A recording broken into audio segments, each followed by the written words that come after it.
Hi, everyone, and welcome to another edition of Crew Travel right here on Yachting International Radio. My name is Ria. I am your host. And once again, I'd like to introduce Lee Harris from Blue Marine Travel in New Zealand. How are you, Lee? I'm very well. Thanks so much, Ria. Thanks for having us again.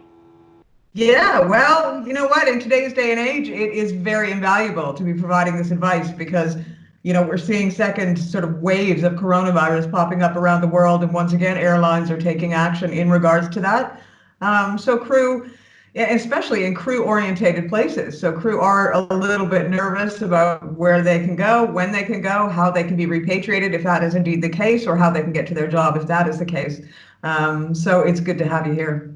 Yeah, it's just an ever-evolving situation, isn't it? And there's just no end in sight to it at the moment, unfortunately. So, any information that we can give to crew, especially at the moment with the med season now coming into full swing, and we're starting to see resurgent cases in France and in Spain as well. So, any information we can give, then that's great for the crew. Yeah, well, I mean, one of the latest updates is out of New Zealand, which is sort of heading towards the same idea as Australia at the moment. Yeah, so last week we spoke with regards to Australia now charging passengers returning home for their mandatory quarantine stay. And unfortunately, it appears that New Zealand are now going to follow the same suit. Any yacht crew who come home temporarily, i.e. on leave, will now be looking at costs of approximately 3,100 New Zealand dollars per person. So it's not going to be cheap. The bill hasn't been approved yet. It's set to be approved today, the 10th of August. After which date anyone who departs New Zealand and then returns home at a later date will be charged for their quarantine stay. The government have said that there will be exemptions, but sort of digging in deeper, it doesn't appear at this moment in time that work travel is going to be one of the special circumstances that will negate the need to pay the quarantine costs, unfortunately. Well, that is definitely something to be thinking about because, for some, that's almost a month's salary right there. Yeah, I know. It just seems crazy that people are going to be penalised for going out and doing a job. It's like we said last week. There needs to be some discussions, put in place with regards to the government and maritime associations to try and find a way of not penalising the crew, because at the end of the day, like you say, it's a vast amount of money that they're expecting crew to pay every time they come back from work. Well, let's hope that somebody sort of takes that to task and sorts it out because, work is work. And if people are unemployed, there could be other consequences as a result. That's the thing. I think that's what the governments really need to look at. Do they want? I mean, especially places like New Zealand and Australia who do have a high number of yacht crew. Do you want all these people suddenly to be out of work because they can't afford to come back again? But not only that, if they can't afford to come back, what do? Do they stay on board the yacht and then go months and months over their contract, which isn't obviously good for anyone's mental health? So there's definitely discussions that have got to take place. Has anything changed in South Africa at the moment? So it's still the same procedures. They do seem to have some kind of rhythm going with regards to repatriation flights inbound and outbound. The majority seem to be taking off now, and they seem to be giving people plenty of notice with regards to them. Again, the quarantine, people can choose to self-isolate, but they have to put in a letter to the General Health Secretary, etc. We are seeing some of these being approved. So the mandatory quarantine there is relaxed slightly. I'm not going to say it's completely relaxed because obviously there are rules in place, i.e. you have to live within 3 hours of the airport that you're arriving into. But it does seem like they're starting to sort of make some headway with regards to the repatriation flights and the quarantine. Well, that's a bit of relief because South Africa is a hotbed for yachties as well. Indeed, yeah. South Africa, New Zealand, Australia, all three of them. You do get a high amount of crew from those places. And Brussels had some updates this last week, I guess. Yes, they have. Yeah, it's actually quite a coup for Brussels Airport. They're the first mainland European airport to be given US pre-clearance facility. And this was revealed last Wednesday. That any crew who have been through US, that they would have experienced the time it takes to get through. So pre-clearance basically will speed up the passenger flow as it allows customs and immigration formalities to be completed before the passengers board their flights to the United States. Brussels Airport, like we said, is going to be the first mainland European airport to get such a facility. So it's going to be a massive attractive proposition for crew to then travel through Brussels, because anybody who goes through there, once they've completed the pre-clearance in Brussels, they'll be treated as a domestic passenger when they land in the US. That is definitely significant. It is. I mean, even when you're transiting within Europe or other places, when you're transiting, you can allow only an hour between flights. When it gets to the US, you've got to be factoring in 3 to 4 hours, between your flights, because you have to recollect your bags. You then have immigration and customs and all the rest. And it's such a prolonged process. It does slow people down. So this is really going to make Brussels Airport quite an attractive proposition for yacht crew. I can imagine. What's going on with the Philippines at the moment? Yeah, Philippines, unfortunately, they've had another outbreak of coronavirus. So Philippine Airlines have cancelled all their domestic flights to and from Manila as up until the 18th of August. Like I say, it's because they've re-entered lockdown again because of the surge of coronavirus. It is to be noted, though, that domestic flights between Clark, Cebu and other domestic cities are still operational at this time. It is only Manila Airport which have stopped the domestic flights. It's also good to know that international flights that are operating to and from Manila are still operating at this time. They've not been affected. Wow, and the Nepalese crew. Yeah, so just a quick one for the Nepalese crew. We talked about this a few weeks ago, but I just wanted to remind that any Nepalese crew that are watching or listening, that their airspace will be reopened for international travel for commercial airlines as from the 17th of August. So only a week to go. It's been closed. Airspace has been closed for commercial flights since the beginning of March, so nearly 4 months. So this is obviously going to be a welcome relief to any crew who are well over their contract dates. That is exciting news. Let's just hope that they don't see a second wave and see another lockdown or shutdown. Yeah, fingers crossed. Hopefully, yeah. It's this second wave it's sort of teetering there, isn't it? It's waiting to hit, and let's just hope, fingers crossed, it definitely doesn't hit Nepal anyway, because they have been really struggling to get their crew home. Well, and we've started to see a second wave sort of heading across Europe at the moment. So it's not just, it is pretty much worldwide that we're seeing it. It is, and the problem, I think you're going to see waves. Until there is a vaccine in place, you're going to see these waves of. I mean, in the UK now, they're shutting down certain towns and certain cities because they're spiking in cases, and I think it's going to be the same all across the world. Certain airports will close down, or at least will limit the number of passengers that they've got arriving into the country. Just to try and nullify any sort of massive outbreaks again within the countries.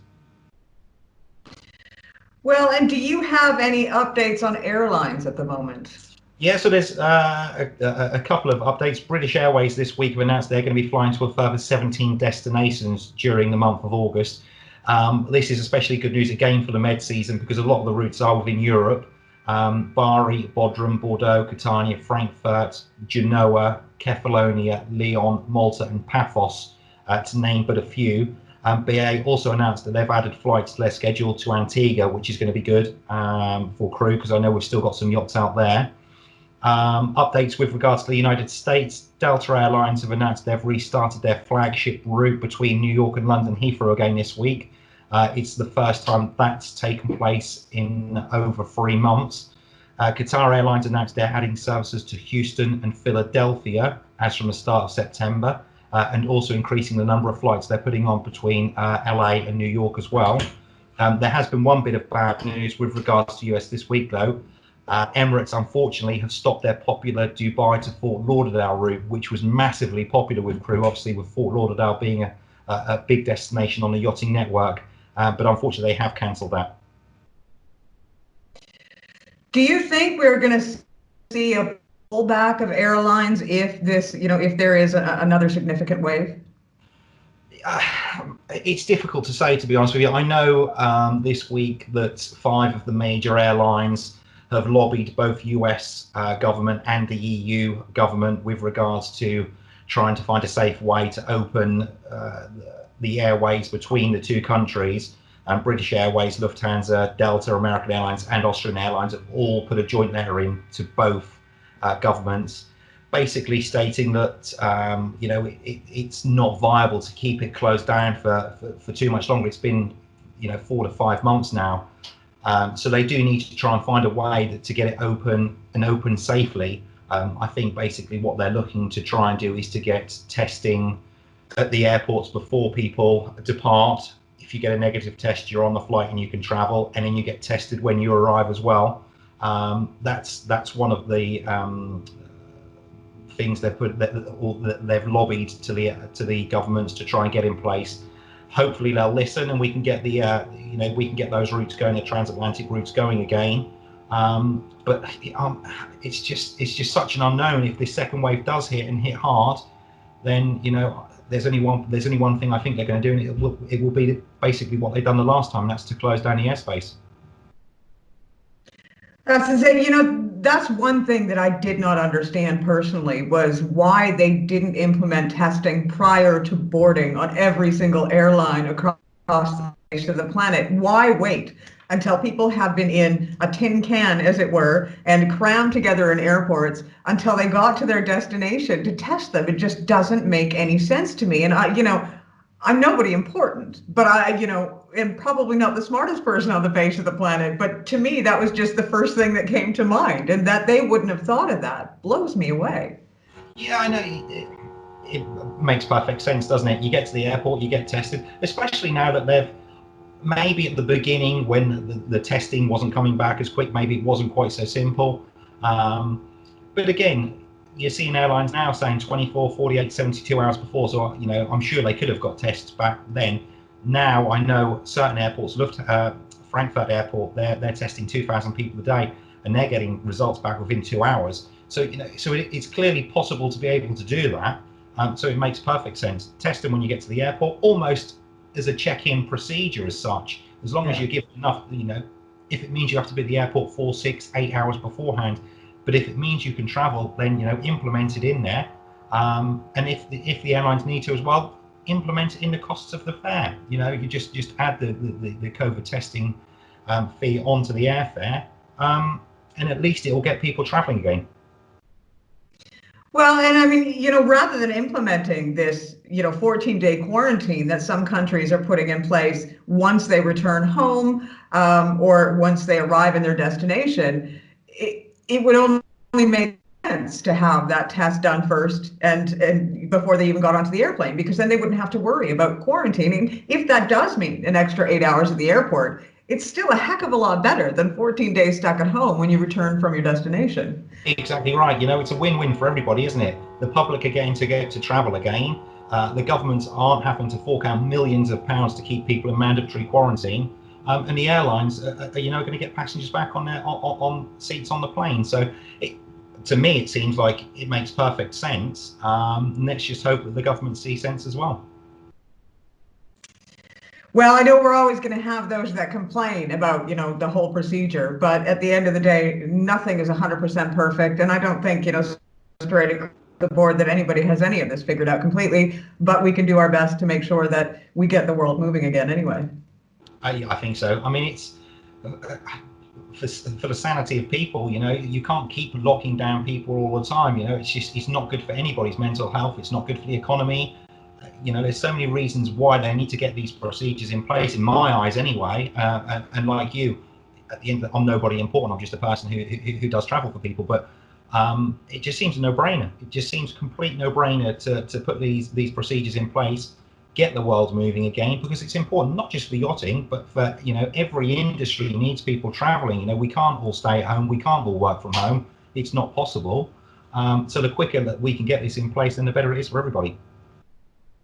Well, I think one thing that this whole COVID situation has taught us is that governments straight across the face of the planet tend to lack some common sense.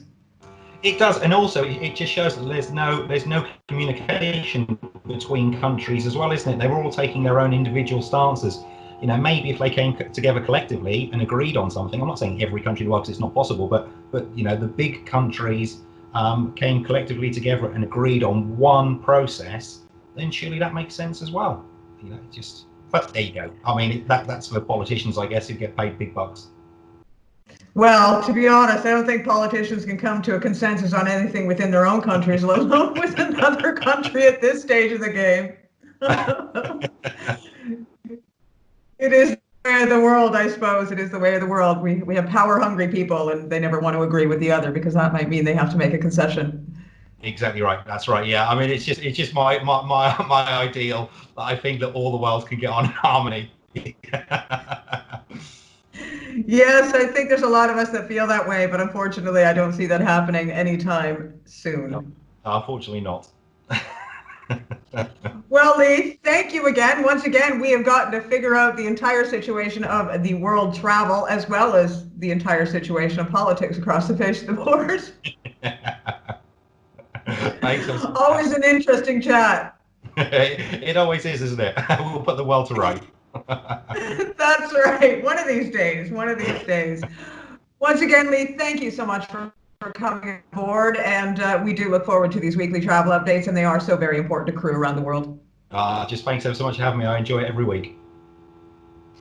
Wonderful. Once again, you've been watching another edition of Crew Travel right here on Yachting International Radio. My name is Ria. I have been your host, and our thanks go out to Lee Harris from Blue Marine Travel in New Zealand. Tune in again next week.